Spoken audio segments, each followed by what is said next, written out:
Welcome back to this session of the Hindu newspaper analysis session.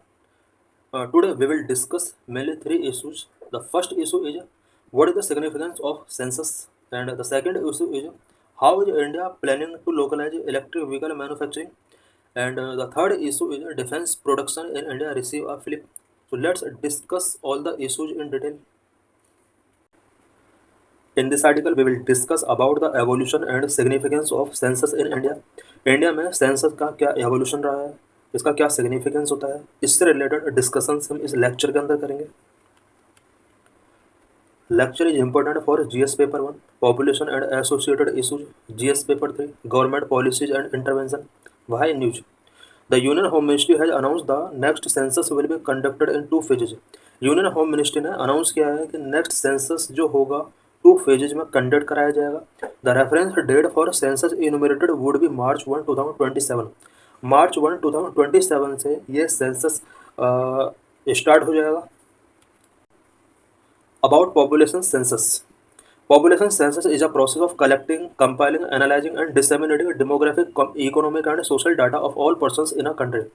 Population census एक process होता है जिसमें country के अंदर रहने वाले ऑल पीपल का economic and social data collect किया जाता है, कंपाइल किया जाता है एंड एनालाइजिंग किया जाता है. It also provides the information related to trends in population characteristic. Population characteristic के अंदर क्या क्या ट्रेंड्स चल रहे हैं उससे रिलेटेड इन्फॉर्मेशन भी पॉपुलेशन सेंसस प्रोवाइड कराता है. The Indian census is the largest administrative exercise undertaken in the world. Indian census world के अंदर अंडरटेकिंग की जाने वाले लार्जेस्ट एडमिनिस्ट्रेटिव एक्सरसाइज में से एक है. Nodal ministry. पॉपुलेशन सेंसस के लिए नोडल मिनिस्ट्री कौन सा है? Conducted by office of the registrar general and census commissioner under ministry of home affairs. Population census India के अंदर office of registrar general and census commissioner के द्वारा कराया जाता है जो कि मिनिस्ट्री ऑफ होम अफेयर्स के अंडर आता है. Until 1951 the census organisation was set up for each census on an ad hoc basis. 1951 तक इंडिया के अंदर जो भी सेंसस कराया जाता था वो सेंसस ऑर्गेनाइजेशन के द्वारा कराया जाता था और इसके लिए ये ऑर्गेनाइजेशन सेटअप किया गया था. Legal constitutional provisions of census. Census से related legal and constitutional provisions क्या क्या है? Conducted under the provisions of census act 1948. India के अंदर जो सेंसस कंडक्ट कराया जाता है उसके लिए सेंसस एक्ट 1948 के अंदर प्रोविजन किए गए हैं. Census is a union subject under article 246 of Indian constitution. Census constitution के आर्टिकल 247 के अंदर एक यूनियन सब्जेक्ट का पार्ट है. It is listed at serial number 69 of 7th schedule of the constitution. Constitution के 7th शेड्यूल के अंदर serial number 69 के अंदर सेंसस को लिस्ट किया गया है.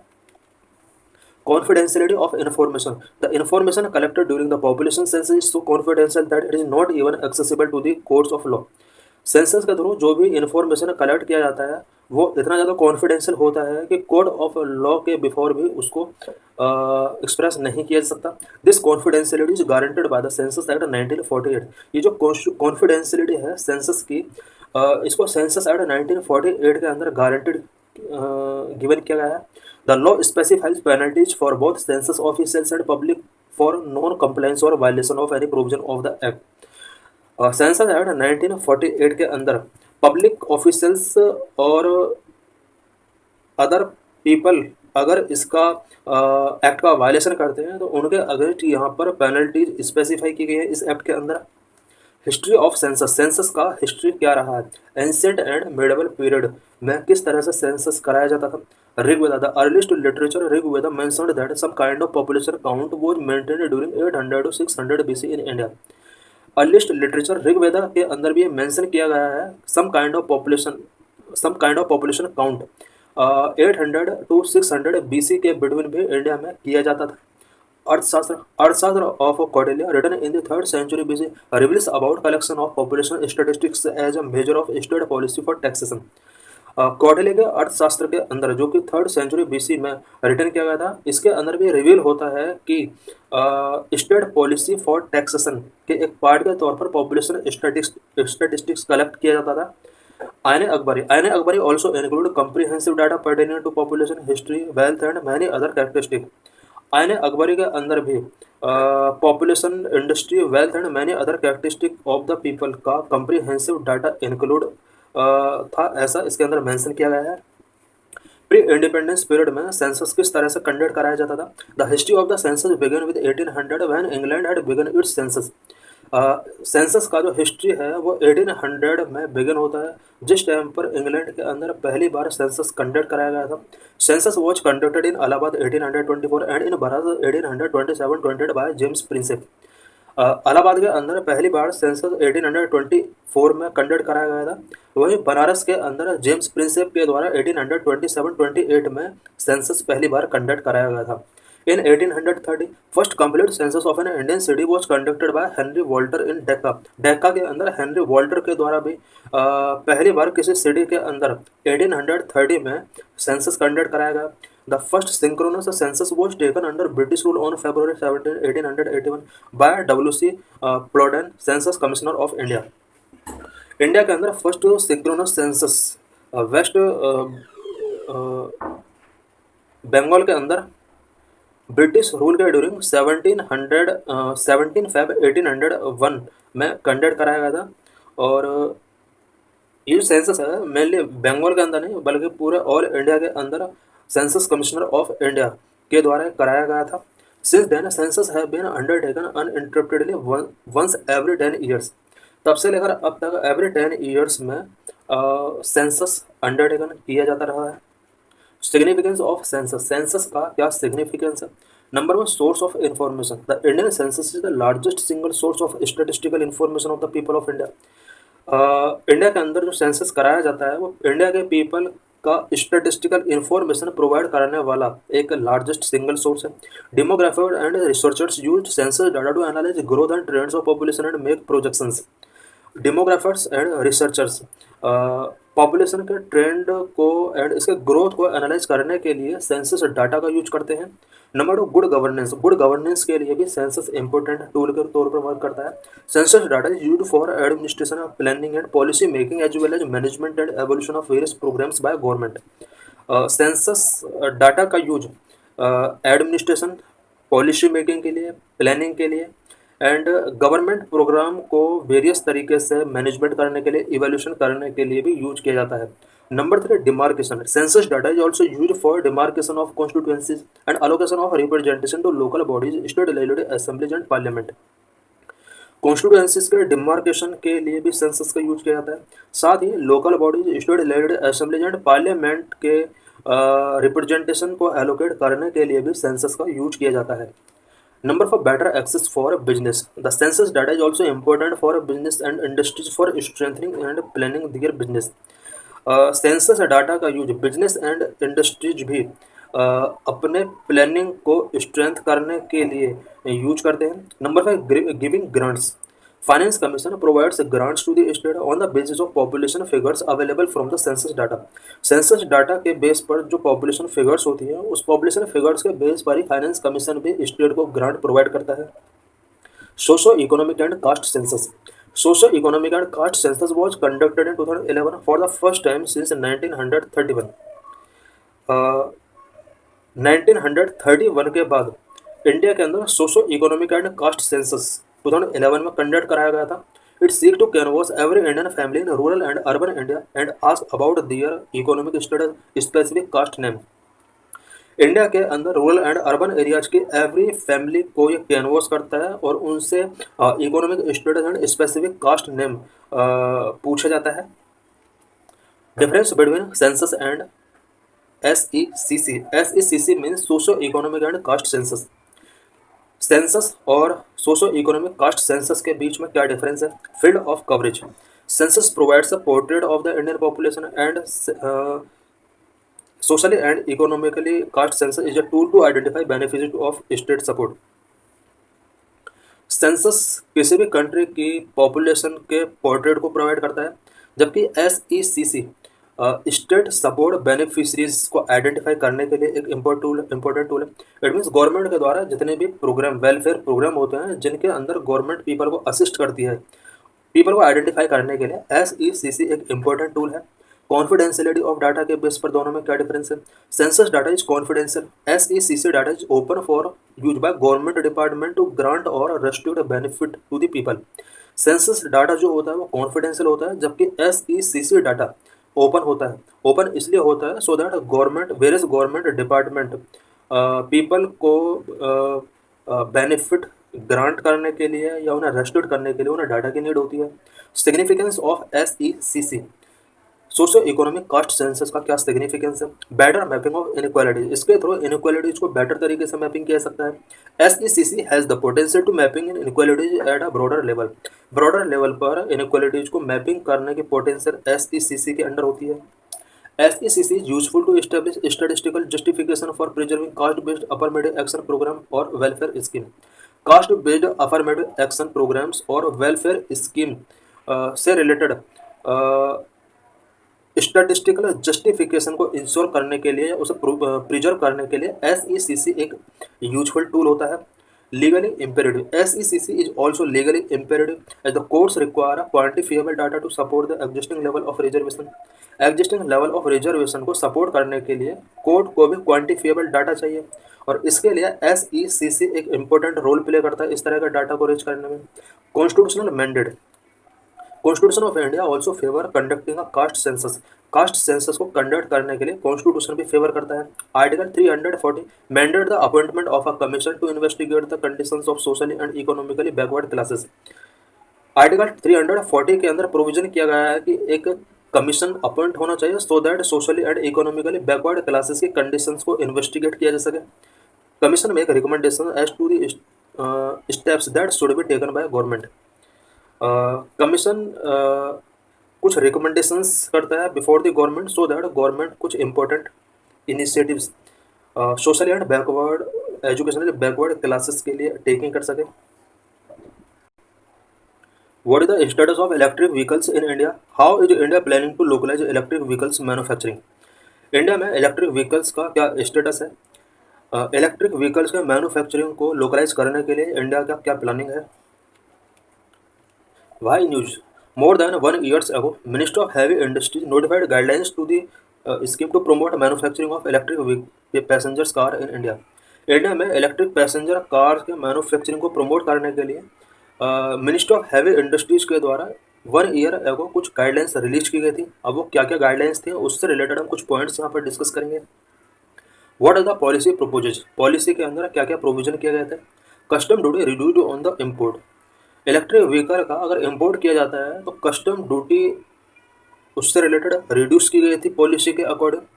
Custom duty reduced on the import of ready to ship completely assembled electric 4 wheelers from the present 70 to 100% to 15%। Electric 4 wheelers को अगर इंपोर्ट कराया जाता है प्रेजेंट में 70 to 100% तक कस्टम ड्यूटी उस पर इम्पोज की जाती थी, बट इस इम्पोर्ट ड्यूटी को रिड्यूस करके 15% तक टेकिंग किया गया है। This would apply to all vehicles valued at $35,000 for a period of 5 years। ये 15% का कस्टम ड्यूटी तभी अप्लाई किया जाएगा अगर 5 years में कोई कंपनी $35,000 का अगर व्हीकल्स को परचेज करती है। Manufacturer would also be expected to build up infrastructure and facilities as the enable 25% of the overall manufacturing activity to be undertaken domestically within 3 years and 50% within 5 years। Manufacturer से ये भी expect किया गया था कि overall जितना भी import किया जा रहा है उस इंपोर्ट का आने वाले 3 years के अंदर 25% तक का डोमेस्टिकली मैन्युफैक्चरिंग एक्टिविटीज़ पर उसको इन्वेस्ट करना होगा, और टोटल 5 years में अबाउट 50% तक का मैन्युफैक्चरिंग एक्टिविटी पर इन्वेस्ट उन्हें कंट्री के अंदर करना होगा।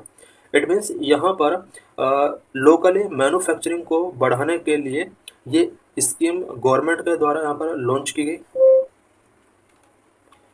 What are electric vehicles? Electric vehicles क्या होते हैं? Electric vehicles are a type of vehicle that use electric motors for propulsion instead of a traditional internal combustion engine that burns gasoline, petrol और diesel. Electric vehicles एक vehicle का type होता है जिसमें propulsion के लिए इलेक्ट्रिक मोटर्स का use किया जाता है, जबकि ट्रेडिशनल व्हीकल्स के अंदर इंटरनल कंबशन इंजन फिट होते हैं जो गैसोलीन, पेट्रोल और डीजल को बर्न करके रनिंग करते हैं। Though the concept of electric vehicles has drawn a considerable amount of interest in the past decade due to rising carbon footprints and other environmental impacts of fuel-based vehicles, because last कुछ decades के अंदर carbon footprint से related issues raise हो रहे हैं and fuel based vehicles की वजह से कुछ इन्वायरमेंटल डिग्रेडेशन हो रहे हैं। इस वजह से लास्ट डिकेड में इलेक्ट्रिक व्हीकल का कंसेप्ट बहुत ज़्यादा रेज हुआ है। टाइप्स ऑफ इलेक्ट्रिक व्हीकल्स कितने टाइप के होते हैं? Number one, battery electric vehicles only relying on battery power for propulsion and produce zero tell pipe emission. Battery electric vehicles जो होते हैं वो फुल्ली तरीके से प्रोपल्सन के लिए बैटरी पावर पर रिलाई ऑन करते हैं और इनके थ्रू एमिशंस जो प्रोड्यूस होता है वो जीरो होता है। इट मीन्स यहाँ पर एमिशंस बिल्कुल नहीं होते हैं बैटरी इलेक्ट्रिक व्हीकल्स के through. Plug in hybrid electric vehicles combined an electric motor with a gasoline engine. Plug in hybrid electric vehicles जो होते हैं ये इलेक्ट्रिक मोटर के साथ साथ इसके अंदर गैसोलीन इंजन भी होते हैं। Battery can be charge externally and run on battery power for a limited engine then switch to the gasoline engine for longer journeys. इन व्हीकल्स के अंदर बैटरी को एक्सटर्नली चार्ज किया जा सकता है और लिमिटेड रेंज तक इसके थ्रू व्हीकल को पावर्ड किया जा सकता है। उसके बाद गैसोलीन इंजन को लॉन्गर जर्नी के लिए स्विच टू किया जा सकता है। Number three, hybrid electric vehicles use both an electric motor and a gasoline engine, but the battery cannot be charged directly by the plugging in. Hybrid electric vehicles जो होते हैं इनके अंदर इलेक्ट्रिक मोटर भी होती है और गैसोलीन इंजन भी होता है, बट बैटरी को डायरेक्टली प्लग इन करके चार्ज नहीं किया जा सकता। In hybrid electric vehicles battery charge by the gasoline engine और through regenerative braking. HEV vehicles के अंदर बैटरी गैसोलीन इंजन के थ्रू ही चार्ज करनी पड़ती है। बेनिफिट्स ऑफ इलेक्ट्रिक व्हीकल्स के क्या क्या बेनिफिट्स हैं? Number one, reduced emissions, produce zero tell pipe emission, contributing to cleaner atmosphere and improved public health. Electric vehicles के थ्रू एमिशंस को रिड्यूस किया जा सकता है बिकॉज इनके through emissions zero emissions produce होते हैं एंड इसकी वजह से इन्वायरमेंट को क्लीन किया जा सकता है, पब्लिक हेल्थ को इम्प्रूव किया जा सकता है। Number one, lower operating cost, electricity can be cheaper than gasoline leading to lower fuel cost per kilometre. Electricity gasoline के कंपेयर में चीपर हो सकता है और पर किलोमीटर के हिसाब से फ्यूल कॉस्ट भी लोअर हो सकता है। Number three, quieter operation, electric motors generate less noise compare to gasoline engine. Electric motors जो होती हैं वो लेस नॉइज जनरेट करती हैं if we compare to gasoline engine. Number four, improved efficiency. Electric motors convert a higher percentage of energy into usable power compared to gasoline engine. Electric motors जो होती हैं वो एनर्जी को higher percent में usable form में convert करती है, जबकि गैसोलीन इंजन में ऐसा नहीं होता है। What are the major challenges related to electric vehicles adoption in India? India के अंदर इलेक्ट्रिक व्हीकल्स के एडोप्शन से रिलेटेड क्या क्या मेजर चैलेंजेस हैं? Number one, high cost of electric vehicles. Electric vehicles का कॉस्ट इंडिया के अंदर बहुत हाई है, इस वजह से अभी इंडिया में इलेक्ट्रिक व्हीकल्स को अडोप्ट नहीं किया जा रहा है। Number two, limited charging infrastructure. India के अंदर चार्जिंग इंफ्रास्ट्रक्चर भी अभी लिमिटेड है। Number three, lack of robust local battery manufacturing ecosystem. India के अंदर अभी बैटरी मैन्युफैक्चरिंग इकोसिस्टम रोबस्ट नहीं हुआ है। अगर ये रोबस्ट हो जाता है तो इंडिया के अंदर बैटरी मैन्युफैक्चरिंग इकोसिस्टम काफ़ी बूस्ट हो सकता है। Number four, grid dependence and emissions. India अभी भी कोल फायर्ड पावर प्लांट्स पर इलेक्ट्रिसिटी के लिए रिलाई करता है और जिसकी वजह से एमिशंस बहुत ज़्यादा हो सकते हैं। Number five, skill gap in electric vehicle maintenance. Electric vehicle maintenance अभी भी इंडिया में प्रॉपर तरीके से नहीं हो रहे हैं। Number six, apprehensions on adoption for Indian conditions. Indian conditions जिस तरह से इंफ्रास्ट्रक्चर का यहाँ पर लैक है या फिर समर्स 40 डिग्री सेल्सियस तक एक्सीड हो रहे हैं, इस तरह के इन्वायरमेंट में इलेक्ट्रिक व्हीकल्स जिनके अंदर बैटरी होती है, बैटरी परफॉर्मेंस पर बहुत ज़्यादा इम्पैक्ट पड़ सकता है। Number seven, recycling and sustainability concern. India के अंदर रिसाइकलिंग एंड सस्टेनेबिलिटी से रिलेटेड कंसर्न है बिकॉज बैटरीज के अंदर जो लिथियम आयन कंटेंट होता है इसका प्रॉपर डिस्पोजल एंड रिसाइकलिंग की नीड होती है और इंडिया के अंदर अभी प्रॉपर इंफ्रास्ट्रक्चर प्रॉपर रिसाइकलिंग के लिए डिस्पोजल के लिए नहीं है। Number eight, range anxiety. It is fear और uncertainty of running out of battery charge while driving. Electric vehicles को जिस टाइम पर ड्राइविंग किया जाता है, कंप्लीट जर्नी से रिलेटेड कोई अनसर्टेनिटी होती है, क्योंकि इलेक्ट्रिक बैटरी जो चार्जिंग सिस्टम है इंडिया के अंदर वो अभी श्योरिटी गिवन नहीं कर सकता ड्राइवर्स को।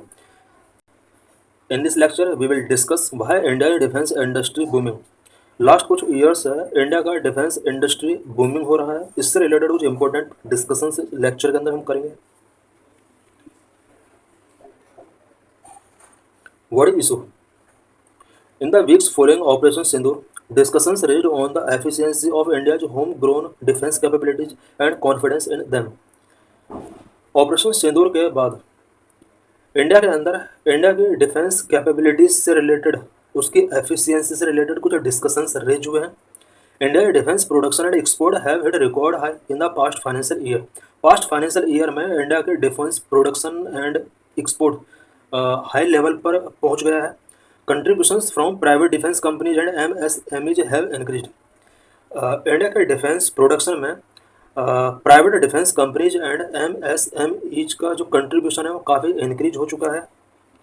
Defence production growth in India, India में डिफेंस प्रोडक्शन ग्रोथ क्या रहा है?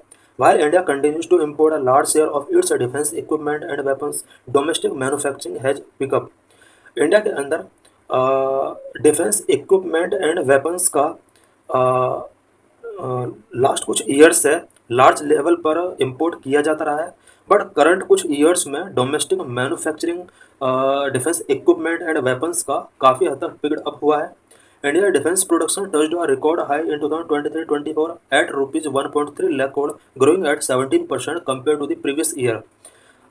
ईयर 2023-24 में इंडिया के अंदर डिफेंस प्रोडक्शन का जो कॉस्ट रहा है वो 1.3 लाख करोड़ तक रहा है, जो कि हाईएस्ट रहा है। और प्रीवियस ईयर का कंपेयर में इट मीन्स 2022-23 के कंपेयर में 17% का यहाँ पर ग्रोथ हुआ है। In fact, defense production has been seeing double-digit growth since financial year 2022.